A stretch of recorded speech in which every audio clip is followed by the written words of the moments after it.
Welcome to the One Human Nation Show. I'm your host, Sandy Batiste, and I'm just getting everything kind of potted up for us for today's show. There's going to be kind of a two-part section. The first half of the show is going to be some really positive updates on what's happened with a lot of the, I call it voter suppression in Georgia. So there's some good news on that front that I'm going to update you on. As well as then the second half of the show is going to talk about a little different topic that's really having an impact in the African American community and has for some time. And it's kind of combining PTSD and the mental health crisis. So before I start today's show, I do want to remind you that the viewpoints expressed in the following program are not necessarily those of WRUU, its license holder, or its staff. Georgia, 107.5 FM, WRUU.org. We are Savannah Soundings, community radio with global soul.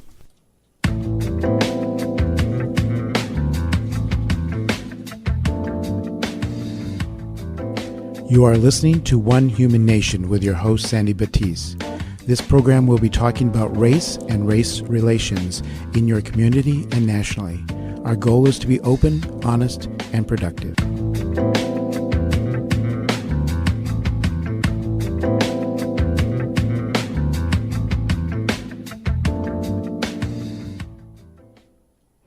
So one of the things that I do want to address before I get into today's topic, as I was listening to the show that precedes me, Indigenous Voices, and I do want to address something that the host of that show brought up that I think is very relevant to the conversation about race and race relations in this country. And it's kind of the disconnect between Native Americans and the African American community, because a lot of times when you do hear the dialogue from African Americans, it doesn't reference the fact that there were Native Americans here, indigenous people here before we came over as slaves in this country, and a lot of the survival skills that the slaves learned was actually from Native Americans that were open and sharing that information. In some of the dynamics, of course, I think that add to that is that there were Native Americans that also had slaves. But there was also a kind of merging of cultures that we really don't talk about. And I think one of the reasons for that is, as African Americans, we're really, I think, just now piecing together a lot of our history, because so much of it, of what we learned in school wasn't accurate.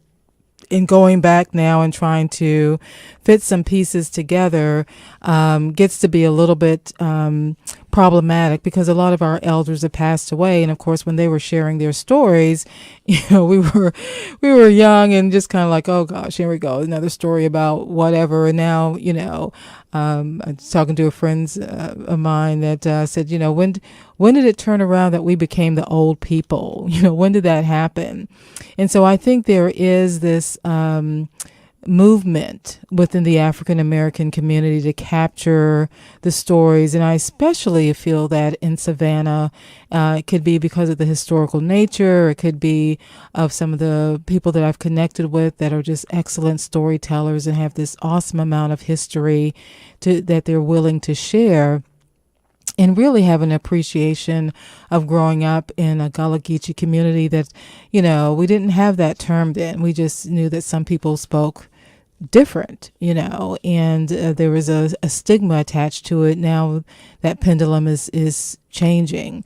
So on that note, I think it's a good segue to talk about some of the positive things that have happened in Georgia. And, I moved back to Savannah in 2016, dealing with some family issues, but it was time for me to leave out of Austin, Texas. And I'll share more about that in the second half of the show, because it really ties into how PTSD impacts African Americans. So one of the things we're going to talk about when we getting into the voter registration update for Georgia And, so you may have heard about, so there's four things we're going to touch base on about this. So one, you may have heard about, the black polling place in a predominantly black Georgia county where there was a consultant hired, and he was advocating that polling places be closed because they were not ADA compliant. So I'm going to give you an update on that. There is also going to be an update on really how we got here and what happened in 2013 with the Voting Rights Acts. And we're going to touch base. The third topic is going to be on, replacing electronic voting in Georgia with paper ballots. So I'm going to give you an update on where we are on that. And then I will be talking to you a little bit about the changes, positive, that were made to the online registration form for voter registration. So I'm going to talk to you about that. And then to summarize on this whole voter registration, I'm going to end with some of the key dates coming up that you need to be aware of. So that's kind of how we're going to flow through the first part of the show. And I think, even though it's going to be a little bit repetitive, because I've played this clip in another show talking about voter repression, voter suppression, and I think it bears repeating now because it really gives us the framework of why we're here and how we got here. So let's take a listen to the disenfranchisement of the African American vote and the history of how we've gotten to this point. So let me get this clip going for us. The Disenfranchisement of African Americans, as told by Hannah Crosby. The American Civil War ended in 1865, marking the start of the Reconstruction era in the 11 former Confederate states. The 13th Amendment, ratified December 6, 1865, abolished slavery and involuntary servitude in the United States and any place subject to their jurisdiction. The amendment also gave Congress the power to enforce these new laws by appropriate legislation. Following the 13th Amendment, the 14th Amendment, ratified on July 9, 1868, redefined citizenship. The amendment contains the Privileges and Immunities Clause, the Due Process Clause, the Equal Protection Clause, and deals with post-Civil War issues. Most importantly, the 14th Amendment defined former slaves as citizens. Congress refused to readmit the 11 former Confederate states back into the Union until they were reconstructed and the freedmen's right to vote safeguarded. Congress passed the Reconstruction Acts, starting in 1867, which established military districts to oversee the affairs of these states pending Reconstruction. On February 3, 1870, the 15th Amendment was passed, prohibiting the denial of the right to vote based on race, color, or previous condition of servitude. This amendment was intended to guarantee the African Americans' right to vote. However, the problem was nowhere near to being solved. White supremacist organizations used intimidation, violence, and assassinations to repress blacks and prevent them from exercising their civil rights. The Ku Klux Klan, KKK, was formed in 1865 in Tennessee and quickly became a powerful secret group with chapters across the South. Their violence included vandalism and destruction of property, physical attacks and assassinations, and lynchings. Under the Force Acts of 1870, the KKK was suppressed by federal prosecution. Following continuing violence around elections used to suppress black voting, the southern states passed legislation to create barriers to voter registrations by blacks and poor whites, starting with the Georgia poll tax in 1877. The average poll tax was between $1 and $2, which was a lot of money at the time, especially for the poor. This poll tax was not outlawed until January 23, 1964, when the 24th Amendment was passed, prohibiting the revocation of rights due to the non-payment of a poll tax or any other tax. The former Confederate states also used literacy tests as an excuse to avoid the voting of African Americans. The literacy test was subjectively applied by white administrators and effectively disenfranchised most blacks and many poor whites. Other states quickly adopted new constitutions and what they called the Mississippi Plan because Mississippi was the first state to use these literacy tests. In addition, application for registration had to be in the applicant's handwriting and had to be written in the presence of the registrar. Thus, someone who could not write could not vote. States also used grandfather clauses to enable illiterate whites who could not pass a literacy test to vote. It allowed a man to vote if his grandfather or father had voted prior to January 1, 1867. At that time, most African Americans had been slaves. By 1900, the majority of blacks were illiterate, but even many of the best educated of these men continued to fail the literacy tests administered by white registrars. The Democratic legislatures also passed Jim Crow laws to assert white supremacy. The landmark court decision Plessy v. Ferguson in 1869 held that separate but equal facilities were constitutional. Jim Crow laws mandated the segregation of public schools, public places, public transportation, the segregation of restrooms, restaurants, and drinking fountains for whites and blacks. The U.S. military was also segregated, as were federal workplaces, initiated in 1913 under President Woodrow Wilson, the first Southern president elected since 1856. By requiring candidates to submit photos, his administration practiced racial discrimination in hiring. These laws continued in force until 1965.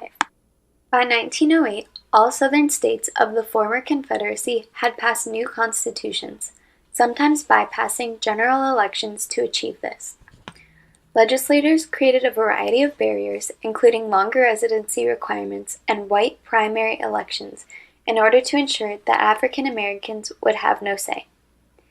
These provisions created a maze that blocked most blacks and many poor whites from voting in Southern states until the passage of federal civil rights legislation in the mid-1960s. Voter registration and turnout dropped sharply across the South, as most blacks and many poor whites were excluded from the political system. Disfranchisement of black Americans in the South was covered by national newspapers and magazines, as new laws and constitutions were created, and many Northerners were outraged and alarmed. In 1912, Woodrow Wilson became the first Southerner to win a presidential election since 1856. At the request of Southern cabinet members, he instituted a racial segregation in workplaces throughout the federal government and established racial discrimination in hiring and in the military. In 1948, Democratic President Harry Truman issued an executive order to end racial segregation in the military, overseeing a multi-year process of change. Passed on January 23, 1964, the 24th Amendment prohibited the revocation of voting rights due to the non-payment of a poll tax or any other tax. July 2, 1964, President Johnson signed into law the Civil Rights Act of 1964. The act prohibited segregation in public places and the unequal application of voter registration requirements. It did not explicitly ban literacy tests, which had been used to disqualify blacks and poor white voters. Passed in 1965, the Voting Rights Act prohibited the use of literacy tests as a requirement to register to vote. It provided for federal monitoring of areas that historically had low voter turnouts to ensure that new measures were not taken against minority voters. African Americans finally began to enter the formal political process, most for the first time in the South. Since then, they have won numerous seats and offices at local, state, and federal levels. So that kind of gives us a framework of what we're going to talk about, and this is in reference to Georgia voters getting energized about what was happening specifically in Randolph County. And this was a proposal that polling places needed to be closed because they were not ADA compliant. And there was a consultant that was hired that pretty much recommended this. So the information that I'm pulling is from the Savannah Morning News, dated August the 23rd, but it was something that they picked up from the Associated Press. which kind of, it's like, why didn't Georgia pick it up? But that's a whole nother story. And so what happened was when the blacks in this area realized what was going on, there was this outcry. And of course, it got national attention, like Georgia's getting national attention just because of some of the races, political races that are going on that are kind of going to be landmark for Georgia. So there's, Georgia's on the radar on a national level, which brought this to the attention of a lot of the national media picking up this story. And so to give a little bit more background, when this population of African Americans in Randolph County is like about 7,000, and it's one of the, according to this article, one of the state's smallest and poorest rural communities. And so there was signatures collected, which I just love to see when people get, motivated, and it shouldn't take something like this to happen, but it is what it is. And so it just motivated people to really take a look at, again, revisiting the landmark Supreme Court ruling that occurred in 2013. So what happened on the Supreme Court ruling in 2013 is that they removed the requirement that particular southern states would have to receive federal approval from the federal government before they made changes in their voter registration laws. Well, this was struck down in 2013 that basically said these states no longer had to do this. And so that kind of opened the door for what happened in this particular county, because we like to think that, all states are going to do what they need to do, and they should do what's the right thing to do. But then the question is, what you may consider right and what someone else considers right may not be the same. So unfortunately, there is the need for federal oversight because this occurred, this year, and it was brought to the attention of the registrar's office in February of this year, and it took until August for this to be resolved. So, it gets back to how voter suppression works, because, you have to make the fight over and over and over again. And, one of the things that resonated, that was mentioned on the program before us from Indigenous Voices is, it'd be nice to just wake up and not have to be in a resistance mode constantly. And that's for Indigenous people as well as other people of color. Because it is fatiguing. It is, but it's if you're not diligent, then things like this happen. So the follow-up to this, the good news about this is that there was a vote made on whether to strike down that recommendation.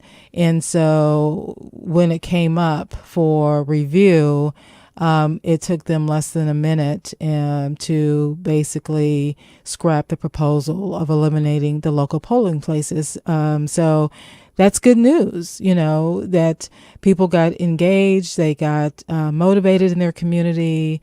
So I think, that's the good that came out of it. It was an encouraging reminder that protecting the right to vote remains a fundamental American principle. And what's interesting about the election board, the election board was made up of one black woman and a white man. And it took about 30 seconds for them to vote down the proposal. But it also demonstrated why the Voting Rights Act protections that were tossed out by the U.S. Supreme Court in 2013 need to be reactivated. So that's one topic that's been kind of put to bed, that's not going to happen. So the second thing that I'm going to talk to you about is the use of paper votes. I read somewhere that Georgia is one of 5 states that still is using this kind of antiquated electronic voting machines that can easily be hacked.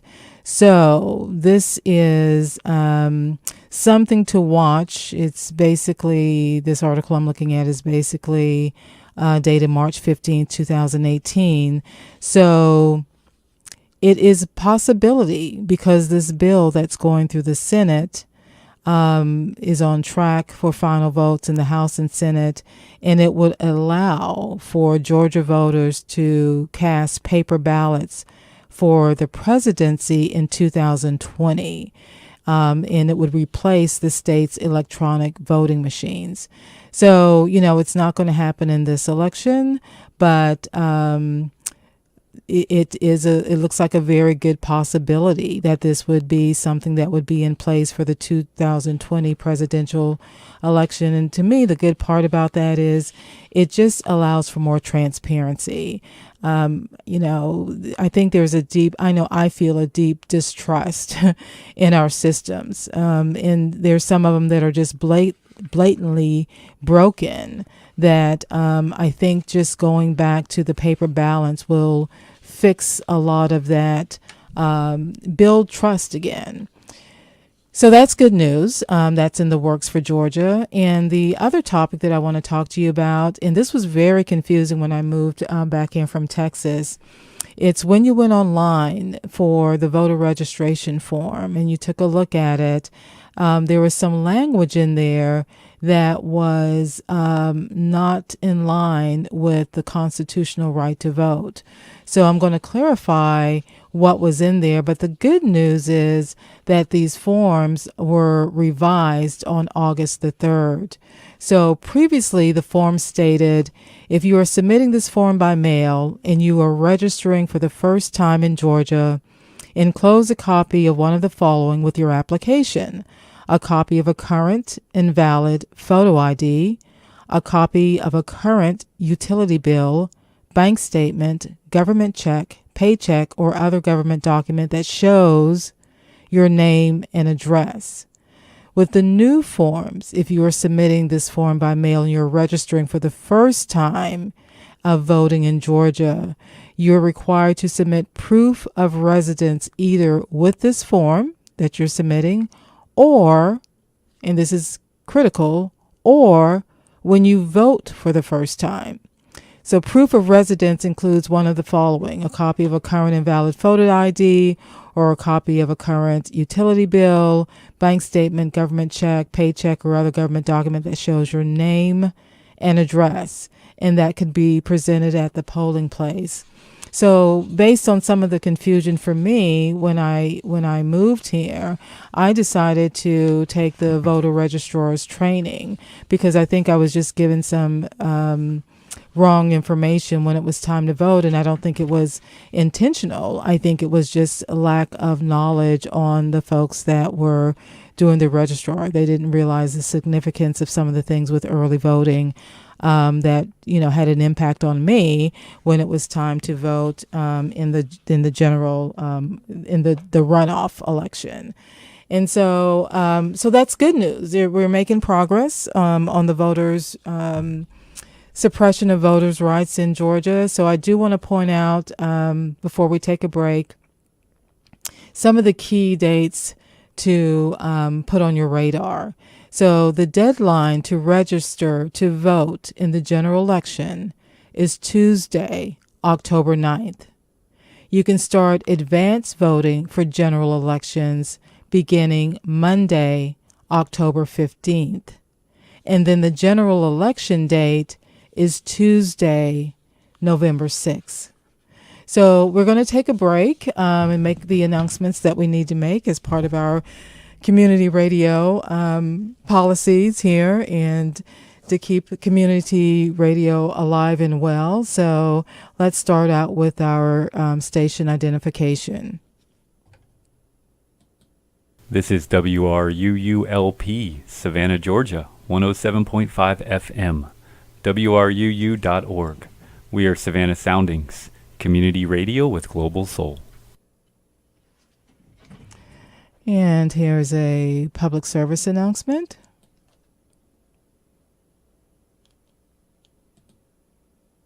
America's Second Harvest of Coastal Georgia's Brown Bag for the Elderly program provides grocery assistance to seniors who are 60 years of age and older who meet the income eligibility requirements.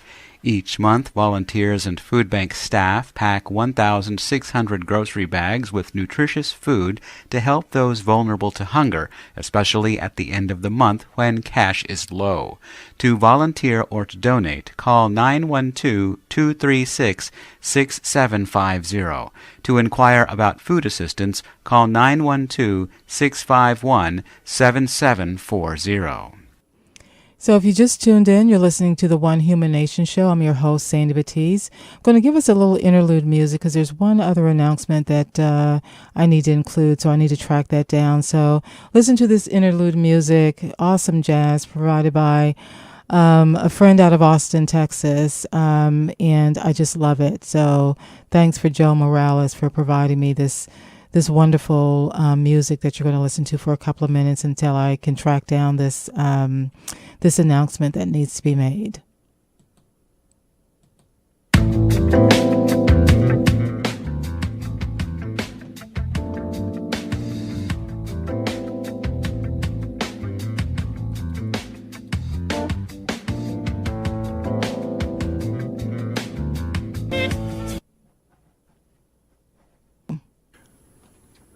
I'm Rob Hessler. And I'm David Laughlin. Now through September 14th, Location Gallery hosts 300 and Under, an art show to benefit WRUU Savannah Soundings 107.5 FM. 300 and Under. Is that shekels or drachma? Are we talking yen, big stones? What are we doing here? This exhibition features affordable artwork by over 40 artists, many of whom have appeared on our show, Art on the Air, which you can listen to right here every Wednesday from 3 to 4 p.m. We have the noise, and Location Gallery at 417 Whitaker Street has sights to behold. What's more, visitors can purchase unique Savannah art from there, which benefits this radio station and our creative community. Stop by and check out this opportunity while it lasts and see a unique varietal display of what Savannah has to offer.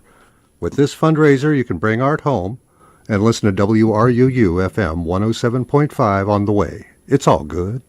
Location Gallery is open from 10 a.m. to 5 p.m., Monday through Friday. More information can be found by searching 300 and Under on Facebook. Alrighty then. So if you just tuned in, you're listening to the One Human Nation Show, and we are going to pick up the second half of the show in talking about some of the issues impacting the African American community, and I especially see this in the Savannah community as I, learn more and more as I, kind of transition back into being in Savannah. And a lot of it's observation and just paying attention to what's going on before you start trying to jump in to fix a problem or what you perceive to be as a problem. So I want to talk about, it's a very, I think it's a sensitive subject in a lot of cultures, but it's especially something that's very sensitive in the African American culture, and that's talking about mental illness. And I've mentioned this before, and how it impacts African Americans, especially because it's something we typically don't talk about in our homes with someone that has a mental disability, whether it's bipolar disease or schizophrenic. And, I grew up in a household where my sister was schizophrenic, and my parents managed it very well. And she got to a point where she could manage it very well.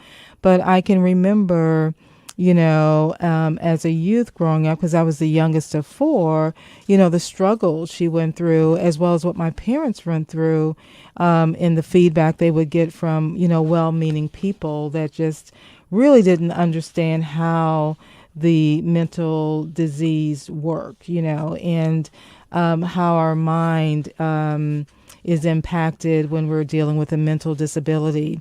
And what has really struck me is, how that impacts the homeless community, because many of our homeless, whether they are a veteran or not, suffer from a disability.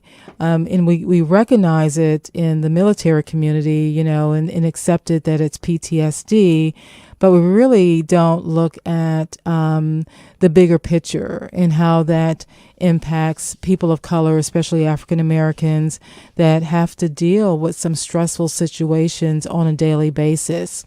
So I think the first clip we're going to listen to are two individuals talking about, you know, what happened with Chris Brown coming out about his bipolar disorder. So let's take a listen to that first. And I think this one is only about 7 minutes because I'm looking at time again, but it looks like we're going to have time to get through these the next clip also. So let's take a listen and just kind of take note of this conversation and hopefully apply it to what you see happening in your community, in your family, and where maybe you can provide some assistance or insight.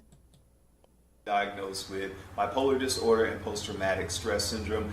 I think his diagnosis is overdue. We can kind of tell with the fights and stuff he had been through that something was going on. But mental health issues is something that the black community just seems not to get into. It's real. And I'm glad that, you know, he's still in rehab. The judge ordered him to stay. He has a court date coming up in a couple of weeks. But he's ordered to stay in there, and he's going to get the help he needs, man. That's how I look at it. I was going to say, some people might try to say it's a scapegoat or something, but Nah. When you look back at his whole career and the way he's act out, it rings of bipolar disorder. And actually, not because it was Chris Brown, but yesterday I was in Barnes & Noble. That's what I do. I'm a geek. I like to read and stuff like that. And there's a very good book that a lot of people who are dealing with family members who are bipolar should get. It's called The Bipolar Disorder Survival Guide, What You and Your Family Needs to Know by David J. Molosky, PhD.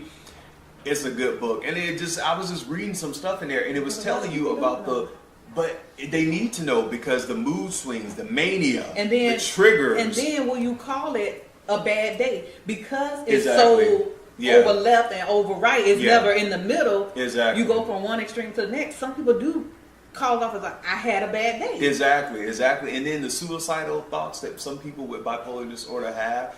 And here's the thing I think is good why he's still in the hospital, because most people when they go to hospitals and they get diagnosed with bipolar, they go and they stay maybe about 3 days if they're Baker acted or something like that. And then the doctor gives them medication and sends them home, when really you need a psychiatrist to sit down with you and tell you what you're taking in, how it's going to affect your mood, what each medication is and what it's going to do to you, because you're still going to be, have these triggers and these things, and you'll be able to kind of know those episodes before they come. So it's something, if y'all got mental health illness, if the doctor say, hey, if you had a nervous breakdown or something, anything, take your medication, man, and then be one-on-one with your psychiatrist. And the post-traumatic stress thing, that could be because I talk about having the strength to know that something is wrong. Yeah. We always said it's never a sign of weakness. It's a sign of strength to know that something is wrong and I need help, and I can't sometimes self-medicate myself. I can't take the street drugs. I can't drink. I can't sleep the whole day away thinking things will get better.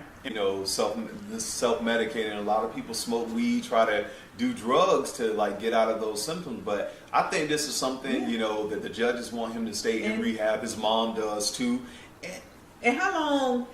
When we were talking about the post-traumatic, stress, the post-stress, or whatever that, and I was trying to figure out, because some of the times you think it only will happen if you're in the military, and that's not the case. Things happen in your childhood that you try to block out or that you never really gotten over, and it goes into your adulthood, and then you end up hurting somebody or hurting yourself because you don't know. Yeah, a lot of people have to deal with their childhood issues. I know y'all love her now, but when I used to watch her when she wasn't so big, now she said this, Iyanla Vanzant, she said this: if you don't heal the wounds of your past, you will continue to bleed. If you don't heal the wounds of your past, you will continue to bleed. And many of us are going into new jobs, new relationships, new areas in life, and we're bleeding on all these relationships and different experiences because we haven't healed the wound of our past, and we want to blame everybody else, but we got to deal with our own issues. It'll make me shout in here. But Young Levinson said that in the early 2000s. And you blame it on everybody 90s, else, and you're saying everybody's the same. No, everybody's different. You're the same. Yeah, you're the same. Because if you move in the state to state, going to different jobs, getting into different relationships, and it's the same thing, you got to deal with you, man. You got to. And I'm happy that he's dealing with himself. I think more celebrities and more people need to deal with these issues. And if you didn't have the stress before you became a celebrity, being a celebrity can bring it, can cause it. Exactly. So you're talking about having this from a child, and then shoot, because when he started, how old was he? About 14. Yeah, he was very young. So he was young. So he came into all this notoriety, all of this fame, dealing with the media. I know Mom wants him to stay in rehab now, but Mom got to take her part in it too. These stage parents and everything else, they got to take their part in it too, because these people are good when they're bringing money, but when they have these addictions and stuff like that, exactly. Then everybody wants them to get help. You know, Justin Bieber, honey, that's a whole nother Justin story. Bieber, you know, with him too, and all these other things. People even said things about other celebrities who you can tell, wasn't it? Lindsay Lohan had a problem too. She was. I mean, all of them. I don't know. It's just something. And I can see fame because the fame that I have. But I can see fame can drive you to do some things you would never have. It could break you down. You can have a mental breakdown. You could have a mental breakdown. Yeah, you're right. Trying to please everybody, stress from finances, people lying, people cheating and you out of your money. It's a lot of stuff that will have you break down mentally, and sometimes you don't even come back from that breakdown. Exactly, because a lot of times they're putting all their trust in the people, but I will stress this till like I'm blue in the face or whatnot. You got to surround yourself around the right people. I don't care who you are. We have a choice of the people we want to hang around. And our self-esteem cannot be so low or not have any self-worth that we just hang around anybody because they got the nice cars, they're the ballers, they're this and all this kind of stuff. And we're trying to kind of get that. You have to be okay with who you are. And those people who are always trying to fit in, trying to be, you know, like just in that in crowd, they always end up down. I went to school for 8 years to be a doctor and all of this stuff, and you're not gonna ride off my success either. Yeah, and that's the thing. You're gonna do what you need to do to get where I am. Exactly. Why don't they know who is on their team or not? Having these yes men and yes women, you need to know. So we hope Chris gets the help he needs, and everybody else, man. But remember, mental health illness is something that's definitely serious, and we need to talk about that more on the show because it's something in our community that's out of control. Without balance, things will tilt over. All the time. So we happy Chris getting the help he needs, and hopefully he surrounds himself with the right people who are going to help him and not hinder him. Man, seriously. Until next time, I'm your guy Dawson. And I'm Denise. Aren't you guys glad to see me? After all this time. Thank you guys for watching. Okay, so that was kind of an interesting discussion they were having about Chris Brown and the bipolar disorder. And, you know, part of it in the African American communities, or we have to change the dialogue, because what happens a lot of times there's an older relative, a grandmother that's taking in a younger relative that's kind of been kicked to the curb. But they don't really inform the law enforcement, the police department in the area of the situation. And so one of the things that happens if you're dealing with someone that has a mental disorder, it's not a question of if they're going to spiral. The question is, when are they going to spiral? And then if you are in a fear mode because you're like, I don't know, they may hurt me, and then you're calling 911, you know, you're helping facilitate a situation that, you know, is probably going to not have a very good ending. And so part of the narrative that we need to change in African American communities, especially when we have someone that we're dealing with that has mental disability, is that we need to connect with law enforcement, with the police department in the district that you're in, before something happens, and I've been very impressed in Savannah to see a lot of the outreach that the Savannah police officers are doing in communities. But, if we don't do our part as citizens, then all of the outreach in the world that the law enforcement's trying to do is not going to be beneficial, because we keep saying the narrative to our children is you can't trust the cops and they're out to get you. And unfortunately, there are some bad apples out there. And so I'm not saying that you don't need to teach your children how to deal with cops if they're stopped in their car and that kind of deal. But I do believe we need to change some of the narrative that has been historical in the African American community if we want to make a shift in what we're seeing in our youth being killed. It's because we're just not dealing with some of the basic problems. So let's continue to take a listen to this particular clip that's entitled Black America's Invisible Crisis. Good afternoon, and thank you all for joining our chat. I'm Lauren Williams, news editor at Essence, and I'm joined today by Lois Beckett, reporter at ProPublica, and Ariana, a survivor of gun violence and the subject of our October feature on post-traumatic stress disorder among civilians in American cities. In our report, Lois detailed the devastating effects that the trauma of gun violence has on civilians. We tend to think of PTSD solely as a veterans disorder, and we often ignore the low-income communities of color in the U.S. that are traumatized every day. Ariana is one of those people. After suffering a brutal attack in which she was shot in a vehicle with her 2 children who were unharmed, Ariana struggled with symptoms of post-traumatic stress disorder. After seeking help through therapy, she's now on the road to recovery. For anyone watching, please submit questions on our Google Plus page or tweet to @EssenceMag. Ariana, thank you so much for joining us and sharing your story with Essence and ProPublica readers. A lot of people who suffer from PTSD aren't comfortable talking about it. How did you initially feel about talking publicly about your experience, and what led you to opening up about it? Well, I wasn't comfortable at all. I felt embarrassed, scared, uncomfortable. I think through counseling and, a lot of support, it helped me to be able to talk about it more. So you initially only requested therapy sessions for your daughter. What made you eventually take part in the sessions yourself? After sitting in and watching her engage with her, and my daughter started to be more open, and I felt that she was a little bit more stable, then I felt more comfortable talking to the counselor about what was going on. What do you think has been the most helpful part of your therapy? Is there any specific thing that your therapist has helped you do? Any, ritual that you may have that really just helps you cope better than other methods? I think the main thing is her allowing me to express myself without telling me oh, you're okay, you're alive, you're okay. She tells me, basically what you're suffering or what you're going through is normal and it's okay. So it was just the support from her to have someone else tell me okay, you're not crazy. This is real and this is how you can deal with it. Right.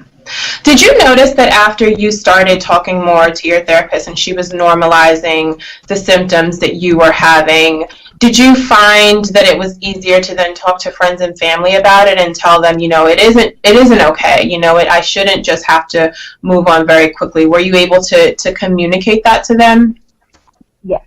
It made it a lot easier because now I didn't feel like I was alone, and it made it more, it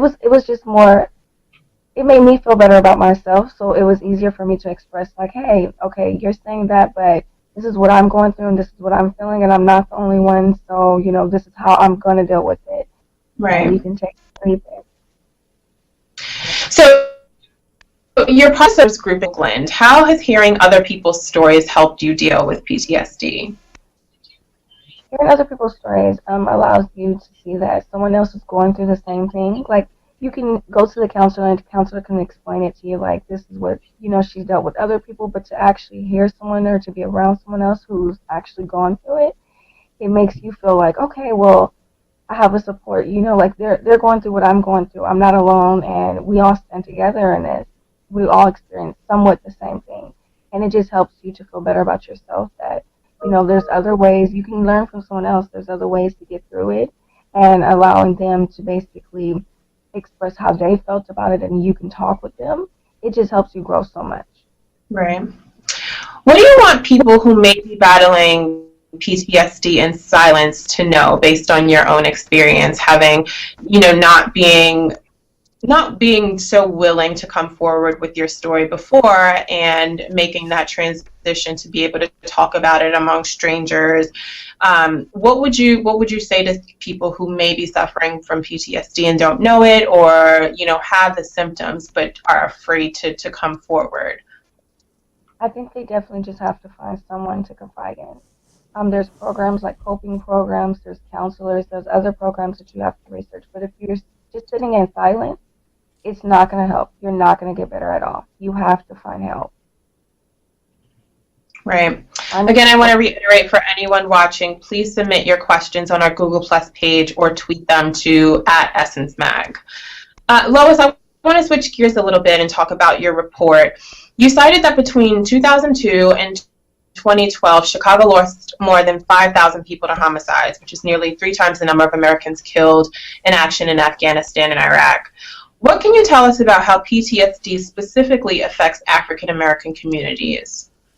So PTSD can affect anyone. Like, we know most about it through soldiers, but it can affect men, it can affect women, it can affect children. Just anyone who goes through a life-threatening traumatic experience, it can happen to them. But when I started, interviewing victims of violence and talking to doctors about this issue, what I found out is when researchers just go out and start asking people about their symptoms, asking people about the violence they've experienced, the levels of violence that are burdening African American communities are just dramatically higher than anywhere else. And a lot of places in our country, violence has gone down, crime has gone down, but it's just shocking how much violence there is that adds up day after day in Chicago, in Philadelphia, in Oakland, that we might not hear about sometimes as often as those mass shootings that are really dramatic, but it's just this everyday toll is just such a tremendous burden of trauma. And when you have that tremendous burden of trauma and violence, then you have PTSD. Right. In Ariana's case, she had an intervention specialist contact her while she was at the hospital to talk about options for therapy. But many victims of violence are treated for their wounds and then sent on their way with no follow-up on mental health services. You spoke to a couple of doctors about why this happens, and what were your findings? So when I started calling up trauma surgeons and talking to people who helped victims of violence, I expected them to say, we don't know that much about PTSD, or we're still not sure it affects civilians. I thought this was something that doctors and hospitals just didn't know about. But when I called them, it turns out that trauma surgeons are totally aware that this is happening. They know that it's something that's a real burden on victims of violence and also on other people with traumatic injuries.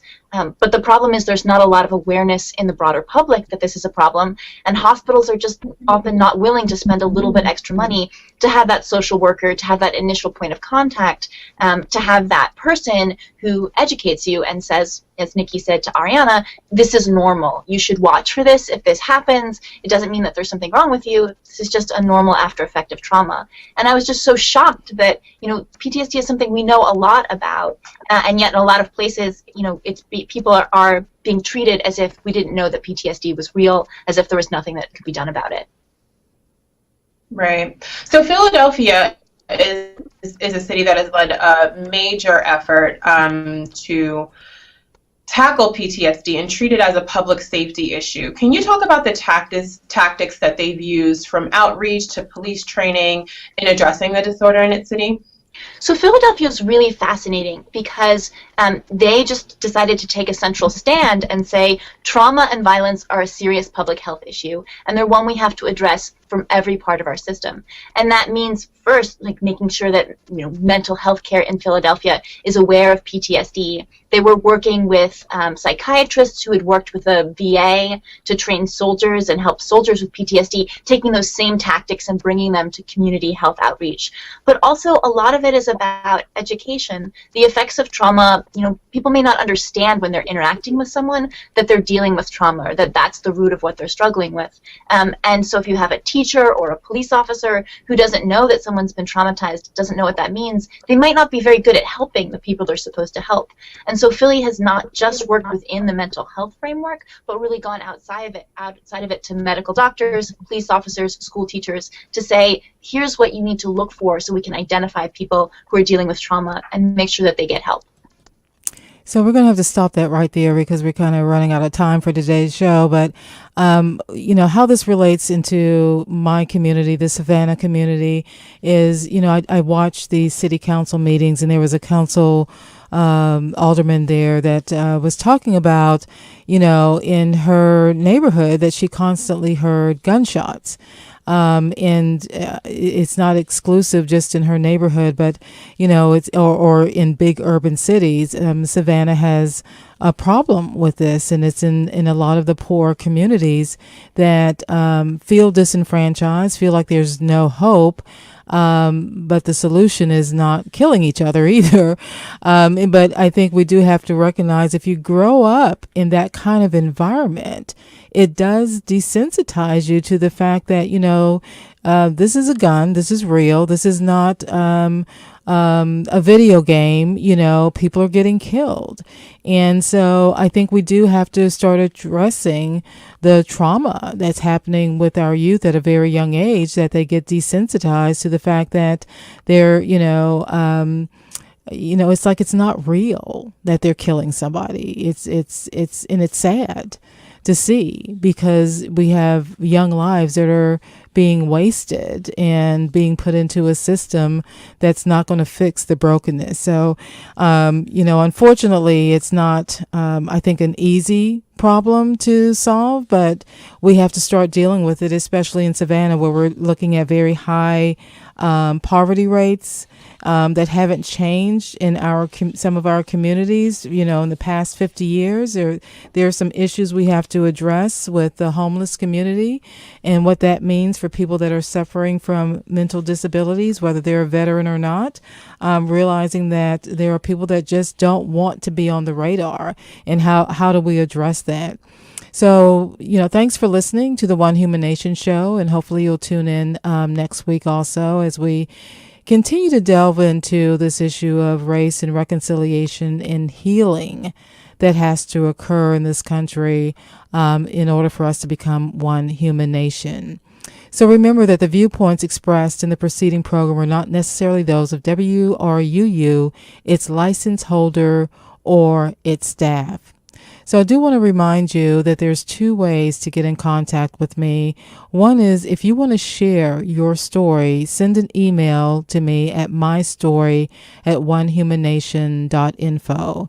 If there's a particular topic that you want to see covered on the show, send an email to onehumannation.wruu@gmail.com. And we're going to have some good shows coming up. Some of it's going to be addressing financial literacy, which I think is a huge topic for people of color to really start addressing what they need to not only learn for themselves as adults, but what we need to start teaching our youth. I invite you to like our Facebook page for One Human Nation, because that's where I typically post things, especially the recorded shows. You can also pick up the podcast that runs on iTunes, as well as you can subscribe to the YouTube station that I have under my name of Sandy Batiste. So I've got all the One Human Nation recordings there also. So there's several different ways that you can pick up, shows that you miss. And this is a journey. It's not something that we can address at one time. But I do think as we continue on this journey, we can definitely see the improvements that are happening, but it does take some work. And sometimes that work is painful. So once again, thanks for listening to One Human Nation. Coming up next is Troy Stoner with Sound Limits, and I'm sure he'll have some interesting tunes for you today. So that's it for now, and have a good week, and be the healing.